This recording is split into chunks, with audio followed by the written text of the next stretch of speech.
स्वागत है आपका एक बार फिर से आपके अपने YouTube channel maths and reasoning bye Nitish Kumar में।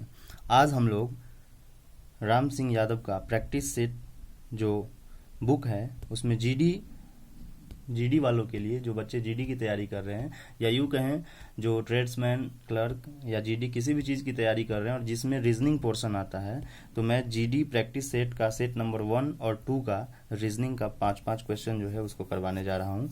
ध्यान से देखिएगा और समझने की कोशिश कीजिएगा। यदि वीडियो पसंद आए तो अपने दोस्तों के साथ जरूर शेयर कीजिए और हमारे चैनल को सब्सक्राइब कीजिए।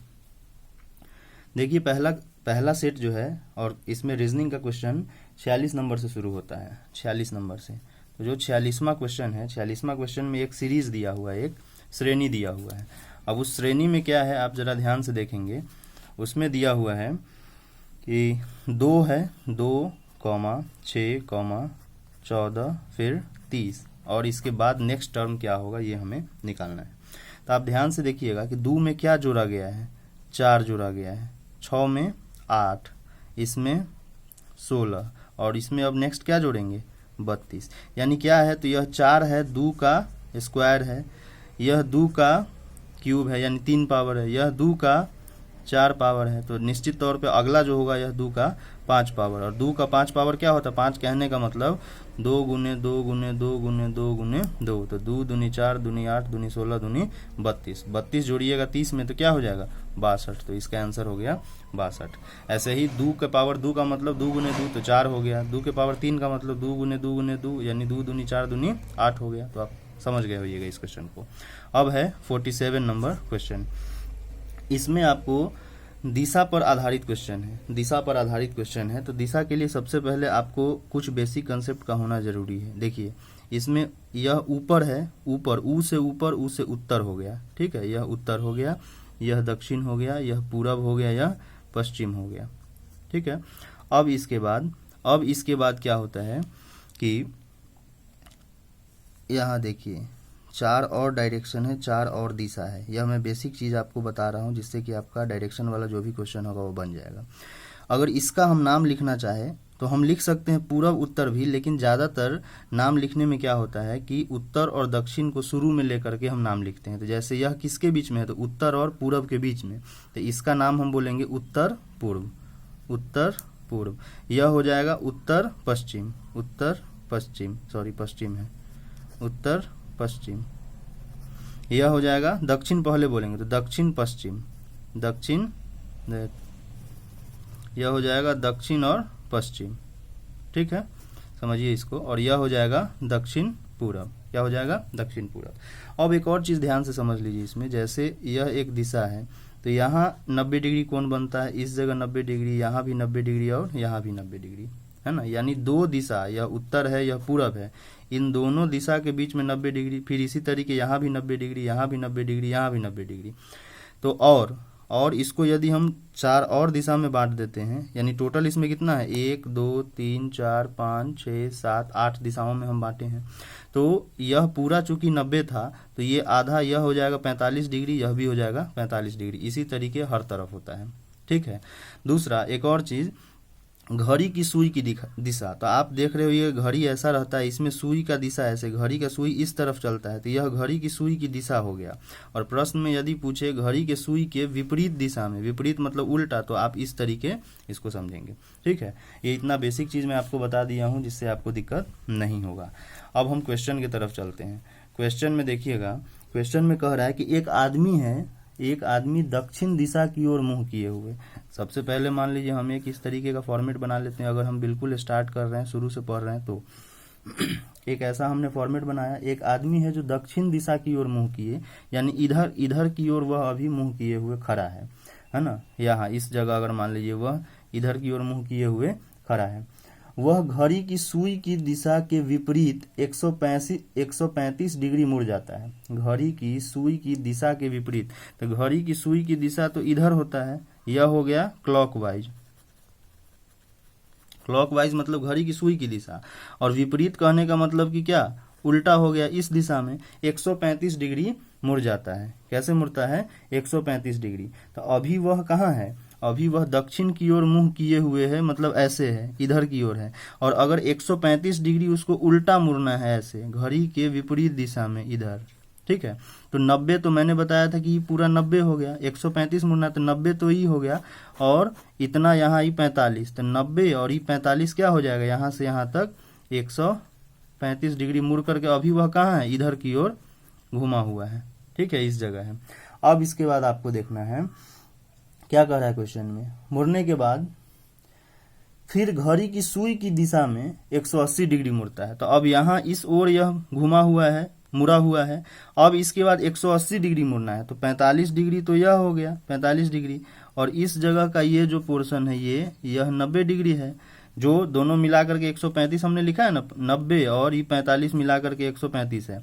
अब उसको टोटल मुड़ना कितना है, 180 डिग्री। तो फिर यहाँ ये 45 अगर इसमें ऐड हो जाएगा 45 डिग्री, तो 45, 90 और ये 45, ये दोनों, यह 45 और यह 45 मिल के 90 हो गया, और ये बीच वाला ये 90 हो गया, यानी 180 डिग्री हो गया। या इसको और सीधे ढंग से अगर हम समझे तो सीधा देखिए, एक व्यक्ति था दक्षिण की दिशा में, 135 डिग्री मुड़ना था, तो 90 और फिर 45, तो यहाँ आ गया।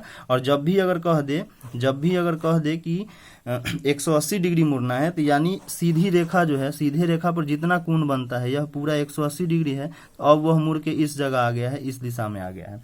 तो अगर आपसे दिशा पूछता है कि अब वह किस दिशा में है, तो निश्चित तौर पे यह दिशा हमने आपको क्या बताया था, ऐसा जो दिशा है, ये दिशा, इसको हमने बताया था क्या है, दक्षिण पश्चिम है। तो क्या हो जाएगा, दक्षिण और पश्चिम आपका आंसर हो जाएगा। दक्षिण पश्चिम आपका क्या हो जाएगा, दक्षिण पश्चिम। यह दक्षिण है और यह पश्चिम है, तो इसके बीच का क्या हो जाएगा, दक्षिण और पश्चिम आपका आंसर हो जाएगा। तो ये समझ गए होइएगा। अब इसके बाद नेक्स्ट जो एक क्वेश्चन है उसको हम लोग देखते हैं। नेक्स्ट क्वेश्चन है एक, जिसमें कह रहा है कि 48वां नंबर क्वेश्चन है, डॉटर दिया हुआ है। डॉटर को लिखा जाता है अगर, डॉटर को अगर लिखा जाता है TERDAUGH,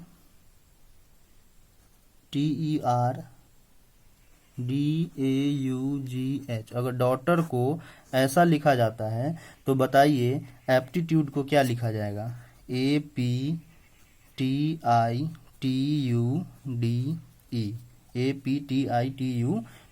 आपको यह ध्यान देना है। डॉटर को अगर लिखा जाता है TERDAUGH, तो एप्टीट्यूड को क्या लिखेंगे। आप इसमें एक चीज गौर कीजिएगा, इसमें जो यहाँ लास्ट वाला है 3 लेटर, लास्ट वाला 3 लेटर देख रहे हैं, इसको क्या किया है, शुरू में लिख दिया है। लास्ट वाले 3 लेटर को शुरू में, बाकी जो यह DAUGH जैसा था वैसा ही लिखा हुआ है। तो अगर हम इसके लास्ट के 3 लेटर को लिख दे शुरू में, तो क्या हो जाएगा, UDE, क्या हो जाएगा, UDE। इसके 3 को हम शुरू में लिख दे तो क्या हो जाएगा, UDE, यहाँ लिखा गया। बाकी जो बच गया APTIT, यही हो जाएगा पूरा आपका जो ऑप्शन में होगा, UDE APTIT, यही हो गया आपका आंसर। ये भी क्वेश्चन आपका हो गया है। अब हम चलते हैं नेक्स्ट क्वेश्चन की ओर। नेक्स्ट क्वेश्चन पर आप देखिएगा। नेक्स्ट क्वेश्चन है आपका 50वां नंबर क्वेश्चन है, 50 नंबर क्वेश्चन है। इस क्वेश्चन में क्या है, इसमें दिया हुआ है कि टेम्पररी को लिखा, बहुत ही बढ़िया क्वेश्चन, इसको ध्यान से समझ लीजिएगा। टेम्पररी, TEMPORARY, टेम्पररी है। टेम्पररी को क्या लिखा है, तो EPRSAYOYM।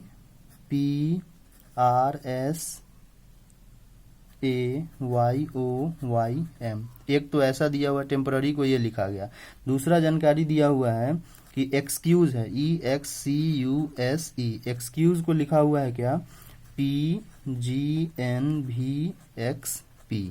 तो आपको बताना है कि एस्योर को क्या लिखेंगे, ASSURE, एस्योर का आप बताइए कि क्या होगा एस्योर के लिए, ये आपसे पूछ रहा है।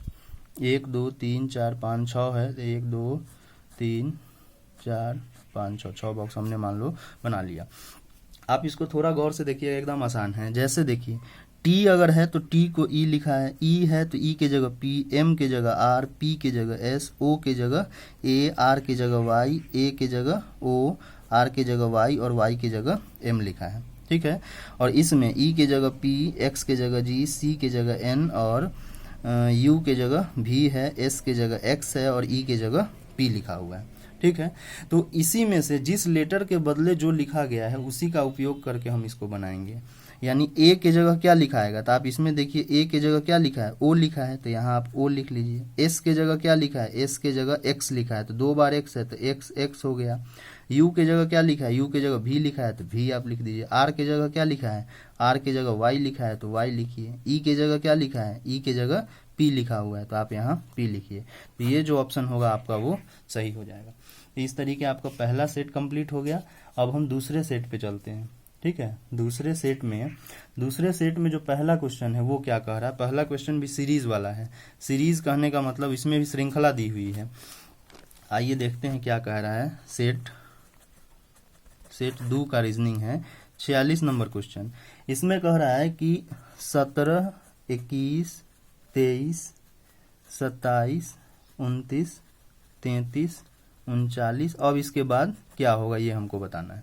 देखिए ध्यान से, मुझे जैसा लग रहा है बहुत बच्चे ये सोच रहे होंगे कि 17 और 4 21, फिर 21 और 2 23, 23 और 4 27, 27 और 2 29, 29 और 4 33। लेकिन यहाँ आप देख रहे होइएगा कि 4 2 4 2 4 के बाद यहाँ 2 होना चाहिए ना, 33 और 2 35 होना चाहिए, फिर 39। तो ये पैटर्न गलत है मेरे समझ से, और गलत है भी क्योंकि यह सीरीज आगे कंटिन्यू नहीं हो पा रहा है। तो मुझे अपना जो लग रहा है क्वेश्चन है 17, 21, 23, 27, 29, 33, 39 और अगला क्या होगा। आप ध्यान से देखिए, 17 और 21 में अंतर कितने का है, 4 का है। ठीक है, 23 और 27 में अंतर कितने का है, 4 का है। 29 और 33 में अंतर कितने का है, तो 4 का है। तो इसी तरीके 39 और इसके बाद जो टर्म रहेगा उसका अंतर कितना होना चाहिए, 4 का। तो 39 और 4 कितना हो जाएगा, 9 4 13 यानी 43 इसका सही आंसर होना चाहिए। यदि किसी को लगे कि गलत है तो आप सही एक्सप्लेनेशन, यदि कोई क्वेश्चन, इस क्वेश्चन का कोई सही एक्सप्लेनेशन आपको आ रहा हो तो आप कमेंट करके जरूर हमें बताएं। ठीक है, अब इसके बाद 47 नंबर क्वेश्चन है, इसको देखते हैं। इसमें दिया हुआ है कि छाता है और धूप है ना, और ओजोन है। ठीक है, ओजोन, और यहाँ क्या होगा। तो देखिए, छाता आपको धूप से बचाता है, और हमारे जो वायुमंडल है इसमें ऊपर जो एक ओजोन का परत है वह हमें क्या करता है, यूवी रेज से यानी पैरावैगनी किरण से, सूरज के किरणों में यूवी रेज पाया जाता है, अल्ट्रा वायलेट जिसको बोलते हैं, और वही पैरावैगनी किरण उसको कहा जाता है, पैरावैगनी, है ना, पैरावैगनी किरण से। यानी आपको छाता धूप से बचाता है और ओजोन जो है वह पैरावैगनी किरणों से बचाता है। तो इसका आंसर पैरावैगनी किरण।